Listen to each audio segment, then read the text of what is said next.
មានផ្លូវមានក្តីសង្ឃឹមនិងមានការអភិវឌ្ឍសូមចូលរួមអបអរសាទរជាមួយនឹងពុកម៉ែបងប្អូនរស់នៅក្នុងភូមិឧបសម្ព័ន្ធអូទេក្នុងភូមិពូរប៉ែតឃុំក្រុងតេសស្រុកពេជ្រដាខេត្តប៊ូគរីដែលស្ថិតនៅចន្លោះកណ្ដាលរវាងឃុំពូជ្រីនិងឃុំក្រុងតេសភូមិអូទេនេះគឺជាភូមិមួយដែលធ្លាប់តែមានការដាច់ស្រយាលនៅតំបន់ឆ្ងាយពីទីប្រជុំជនពិបាកក្នុងការធ្វើដំណើរចេញចូលប៉ុន្តែឥឡូវនេះក្រោមការដឹកនាំដោយអាដាមថងសវុនក៏ដូចជាមានការគិតគូរពីមន្ត្រីអភិវឌ្ឍជនបទក៏ដូចជាអាជ្ញាធរក្នុងមូលដ្ឋានបានសម្រេចសាងសង់នៅផ្លូវក្រាលគ្រោះក្រហមប្រវែង10គីឡូម៉ែត្រមួយខ្សែដែលភ្ជាប់ពីឃុំពូជ្រៃឆ្ពោះទៅឃុំក្រុងតេសដោយឆ្លងកាត់នៅភូមិអូទេដែលមានប្រវែង10គីឡូម៉ែត្រសម្រាប់សម្រួលដល់ការធ្វើចរាចរណ៍ទូទៅប្រចាំថ្ងៃរបស់ពុកម៉ែបងប្អូននៅតំបន់ខាងលើយ៉ាងណាក៏ដោយការធ្វើផ្លូវនេះឡើងគឺបានជួយសម្រួលខ្លាំងមែនទែន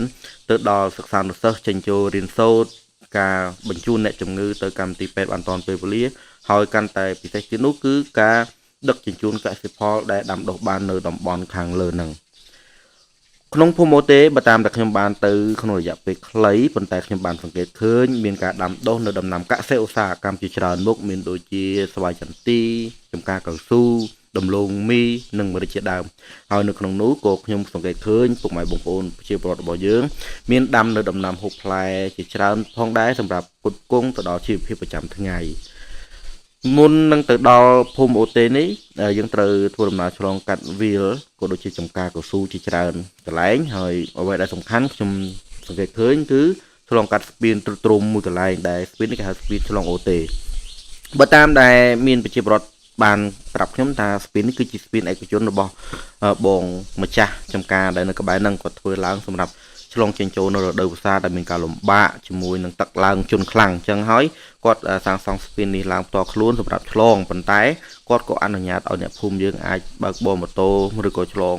កាត់នៅរថយន្តតូចបានផងដែរប៉ុន្តែនៅពេលដែលមានការដឹកជញ្ជូនកសិផលដែលដឹកដោយរថយន្តខ្នាតធំរថយន្តកែច្នៃហ្នឹងគឺត្រូវវាងស្ពាននេះបាទដោយឆ្លងកាត់នៅលើផ្ទៃអូតែម្ដងដែលពោពេញទៅដោយថ្មដាអញ្ចឹងគឺការដឹកជញ្ជូនកសិផលមានការលំបាកជាមួយនឹងការទទួលបានតម្លៃគឺមិនសូវជាថ្លៃទេដោយសារតែការចំណាយខ្ពស់ទៅលើការដឹកជញ្ជូនប៉ុន្តែយើងនឹងសង្ឃឹមថាក្រោយផ្លូវលំមួយខ្សែប្រវែងជាង10គីឡូម៉ែត្រនេះបានស្ថិតនៅរួចរាល់យើងនឹងទទួលបាននៅតម្លៃកសិផលបានល្អប្រសើរជាងមុនមួយវិញទៀតបើតាមដែលខ្ញុំដឹងព័ត៌មានក្រៅផ្លូវការមកគឺក្រោយពីស្ថាបនាផ្លូវលំមួយខ្សែនេះបានរួចរាល់ជាស្ថាពរមន្ត្រីអភិវឌ្ឍជនបទខេត្តប៊ូគរីនឹងធ្វើជារបាយការណ៍ស្នើសុំទៅដល់ថ្នាក់ដឹកនាំដើម្បីជួយសម្របសម្រួលនិងសាងសង់នៅស្ពានឆ្លងអូទេនេះដើម្បីសម្រាលដល់ការរំបាកចាំថ្ងៃរបស់ពុកម៉ែបងប្អូនរស់នៅក្នុងមូលដ្ឋានភូមិអូទេដែលជាភូមិមួយស្ថិតនៅចន្លោះកណ្ដាលរវាងឃុំក្រុងតេសនិងឃុំពូជ្រៃដែលតែងតែមានសភាពស្ងប់ស្ងាត់មិនសូវជាមានទំនាក់ទំនងនៅផ្នែកខាងក្រៅទេបាទខ្ញុំនិយាយនេះមិនមែនភូមិនឹងនៅដាច់ស្រយាលខ្លាំងទេប៉ុន្តែដោយសារតែស្ថានភាពផ្លូវមិនមានភាពអំណោយផលល្អដូច្នេះហើយធ្វើឲ្យភូមិមិនសូវជាមានចរាចរណ៍ចេញចូលទូទៅក្រៅពីអ្នករស់នៅតំបន់នេះទេហើយក្រុមឈ្មួញក៏ដូចជាថៅកែដំឡូងថៅកែម្រេចថៅកែស្វាយចន្ទីអីហ្នឹងក៏ទិញតម្លៃកសិផលពីប្រជាពលរដ្ឋក្នុងតម្លៃរៀងតម្លៃមិនសូវជាល្អដោយសារអីដោយសារគាត់ត្រូវចំណាយក្នុងការដឹកជញ្ជូនច្រើនបាទនេះជាកត្តាមួយដែលសំខាន់ដែលខ្ញុំបានប្រាប់ពាក្យថាមានផ្លូវមានក្តីសង្ឃឹមនិងមានការអភិវឌ្ឍនៅពេលដែលមានផ្លូវល្អស្អាតហើយនោះតម្លៃទំនិញផ្សេងគឺនឹងមានការធូរថ្លៃបន្តិចការដឹកជញ្ជូនទំនិញពីខាងក្រៅចូលទៅប្រជាពលរដ្ឋរស់នៅក្នុងតំបន់ខាងលើគឺគាត់អាចទិញបានក្នុងតម្លៃរៀងធូរថ្លៃដោយឡែកចំពោះកសិផលដែលគាត់ប្រមូលផលបានសម្រាប់យកទៅលក់នៅទីផ្សារខាងក្រៅគឺទទួលបានតម្លៃថ្លៃវិញបាទមូលហេតុអីដោយសារការដឹកជញ្ជូនគឺចំណាយតិចជាងមុនដូច្នេះហើយកសិផលកសិកម្មរបស់ពួកគាត់នឹងទទួលបានតម្លៃខ្ពស់បាទដោយសារតែការដឹកជញ្ជូនរបស់ថៅកែក៏ដូចជាឈ្មួញដែលគាត់ចូលទៅទទួលទិញមានភាពងាយស្រួលក្នុងការដឹកជញ្ជូនបាទហើយអ្វីដែលសំខាន់មួយទៀតនោះបងប្អូនដឹងទេនៅពេលដែលយើងមានការអភិវឌ្ឍនៅក្នុងមូលដ្ឋានអញ្ចឹងហើយមាន ផ្លូវមានសាលារៀនមានទីពេទ្យនោះហើយដែលធ្វើឲ្យជីវភាពពុកម៉ែបងប្អូនរបស់យើងកាន់តែមានភាពរីកចម្រើនពីមួយថ្ងៃទៅមួយថ្ងៃយ៉ាងណាក៏ដោយក៏យើងមិនភ្លេចផងដែរជាមួយនឹងទស្សនវិជ្ជារួមនៅក្នុងភូមិអូទេដែលលោកអ្នកកំពុងតែទស្សនានេះគឺមានចំការ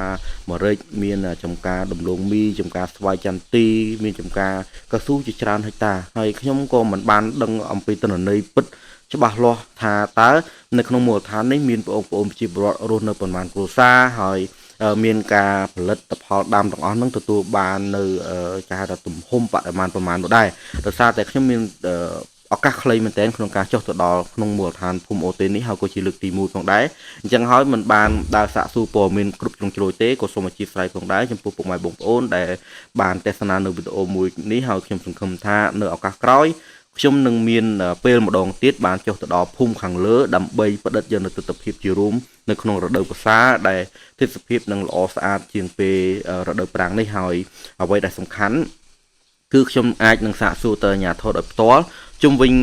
ពុកម៉ែបងប្អូនដែលរស់នៅក្នុងតំបន់ខាងលើមានចំនួនប្រមាណហើយប្រកបមុខរបរអ្វីខ្លះជាការចាំបាច់ហើយនឹងទទួលបានកម្រៃក៏ដូចជាជីវភាពនៅក្នុងការចិញ្ចឹមជីវិតរាល់ថ្ងៃហ្នឹងស្ថានភាពយ៉ាងដូចម្តេចខ្លះហើយខ្ញុំអរគុណមែនតើជាថ្មីម្ដងទៀតអរគុណពុកម៉ែបងប្អូនដែលតែគាំទ្រជាមួយនឹងការថតនៅវីដេអូរបស់ខ្ញុំបាទដើម្បីបង្ហាញអំពីសក្តានុពលនានានៅក្នុងខេត្តមណ្ឌលគិរីហើយខ្ញុំនឹងបន្តផ្ដិតយកនៅទស្សនវិជ្ជាប្លែកៗតាមភូមិមួយចំនួនដែលលោកអ្នកមិនបានទៅដល់ហើយខ្ញុំបានទៅដល់ខ្ញុំនឹងចែករំលែកតាមរយៈវីដេអូមួយនេះបាទសូមអរគុណ